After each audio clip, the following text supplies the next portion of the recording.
በዛሬ ቪዲዮ በዓለም ታሪክ ውስጥ የተመዘገቡ 10 እጅግ አስገራሚ ክስተቶችን እንመለከታለን። እነዚህ ክስተቶች የዓለምን ታሪክ የቀየሩና እስከዛሬ ድረስ የሚያስደንቁ ናቸው። ቻናላችንን ሰብስክራይብ ማድረግ እንዳይረሳ።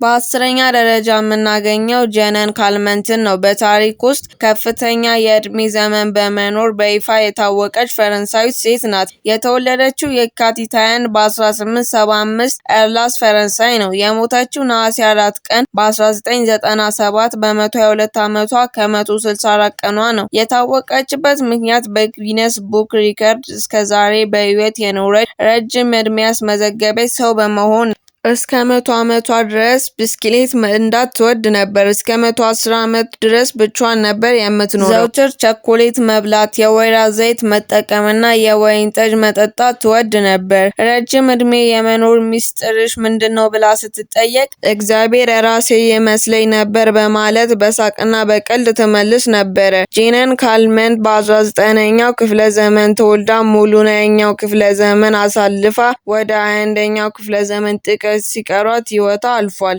በ9ኛ ደረጃ የምናገኘው በዓለም ከፍተኛ ተከታይ ያለው የዩቲዩብ ቻናል። ይህ የዩቲዩብ ቻናል ስሙ ሚስተር ቢስት ይባላል። ዋነኛው መስራቹ ጂሚ ዶናልድሰን ነው። የተመሰረተበት ዓመተ ምህረት በ2012 ነው። የሚታወቅበት ይዘት በጣም ከፍተኛ ወጪ የሚያደርግባቸው ትልልቅ ፈተናዎች ክሬዚ ቻሌንጆች ነው። በሺዎችና በሚሊዮኖች የሚቆጠር የገንዘብ እቃዎችና ስጦቶች ናቸው። ሰፊ የበጎ አድራጎት ስራዎችና ክሬዘስ ፕሮጀክት ነው። በሰኔ 2024 እንደ አውሮፓውያን አቆጣጠር ላይ ረጅም ጊዜ በግንባር ቀደምትነት የነበረው የህንድ የሙዚቃ ኩባንያ የነበረው ቲ-ሲሪየስን በመብለጥ በዓለም ቁጥር 1ኛ የዩቲዩብ ቻናል ለመሆን የቻለ ነው።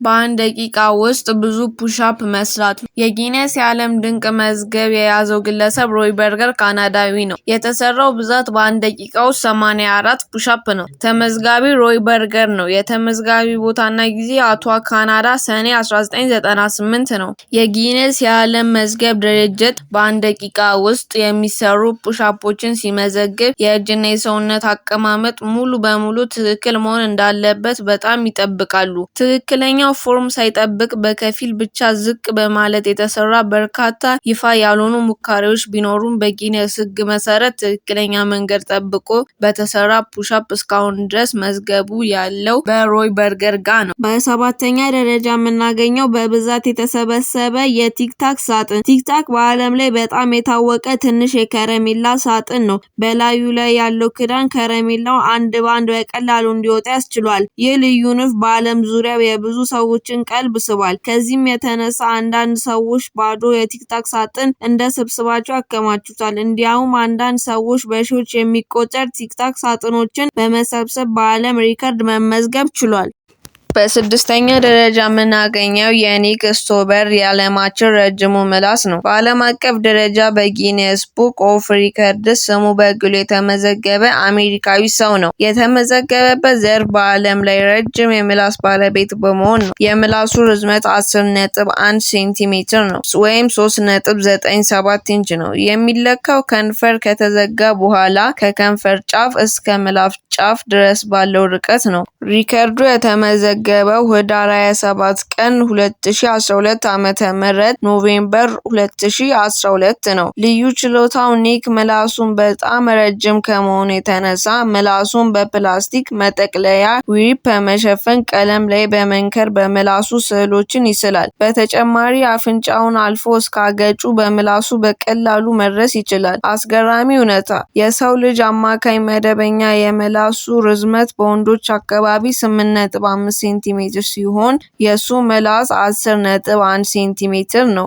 በ5ኛ ደረጃ የምናገኘው በ1958 ዓመተ ምህረት የዓለም ዋንጫ ድንቅ ብቃት ነው። የግብ ብዛቱ በውድድሩ ላይ በነበሩ ጨዋታዎች ብቻ 13 ግቦችን በማስቆጠር የዓለም ዋንጫው ከፍተኛ ግብ አግቢ ሆኗል። ታሪካዊ ሪከርዱ በአንድ የዓለም ዋንጫው ውድድር 13 ግቦችን ያስቆጠረ የመጀመሪያውና እስካሁን ድረስ ያልተሰበረ ሪከርድ ባለቤት ነው። የቡድኑ ውጤት ፈረንሳይ በዚህ የዓለም ዋንጫ 3ኛ ደረጃ ሆና እንድታጠናቅቅ ትልቅ አስተዋጽኦ አድርጓል። በአራተኛ ደረጃ የምናገኘው የሊ ረድመን በዓለም ታሪክ በሁለት እጆች ረጅም ጥፍር በማሳደግ የጊነስ የዓለም ሪከርድ የያዘች አሜሪካዊት ሴት ነበረች። የሁለቱ እጆቿ ጥፍር ተደምረው 8.65 ሜትር ወይም 28 ጫማ ከ4.5 ኢንች ደርሰው ነበረ።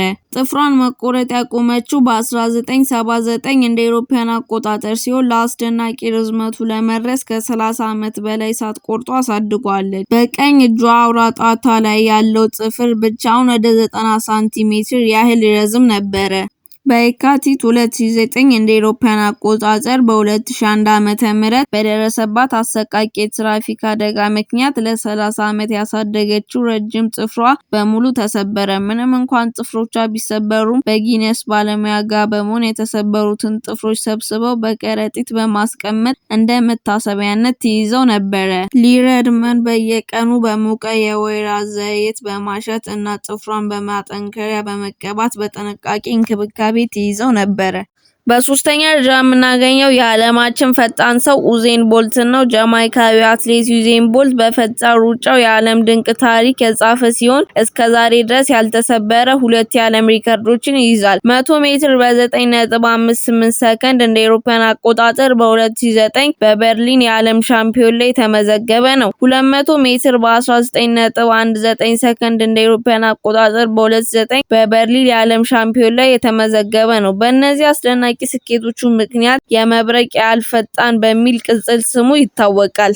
በሁለተኛ ደረጃ የምናገኘው የዓለማችን አጭሯ ሰው ጂዮታ ናት። ቁመቷ 62.8 ሴንቲሜትር ወይም 2 ጫማ ከ0.6 ኢንች ብቻ ነው። ክብደቷ 5 ኪሎ ግራም ገደማ ሲሆን ይህ ማለት ገና ከተወለደ ወይም ጥቂት ወራት ከሞላው ህጻን ልጅ ጋር ክብደቷ ብዙም አይበላለጥም። ጂዮታ እንደ አውሮፓውያን አቆጣጠር በታህሳስ 2011 በ18 ዓመት ልደቷ በዓል ባከበረችበት ዕለት በጊነስ የዓለም ድንቃድንቅ መዝገብ ወርልድ ጊነስ ሪከርድ ላይ በህይወት ያለች የዓለማችን አጭር ሴት የሚለውን ክብረ ወሰን በይፋ አግኝታለች። ቁመቷ አጭር ሊሆን የቻለው አኮንድሮዚያ በሚባል እድገት ውስንነት ምክንያት ነው። በመሆኑ ከዚህ በላይ ቁመት ልትጨምር አይቻልም።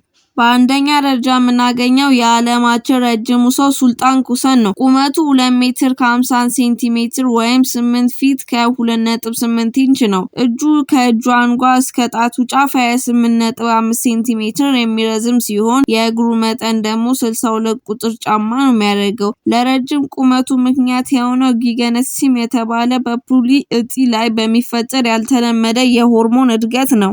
እነዚህ በዓለም ታሪክ ውስጥ ከተመዘገቡ 10 አስገራሚ ክስተቶች ነበሩ። በዚህ ቪዲዮ ይዤላችሁ የመጣሁት ይሄን ነበር። ቻናላችንን ሰብስክራይብ ማድረግ እንዳይረሳ።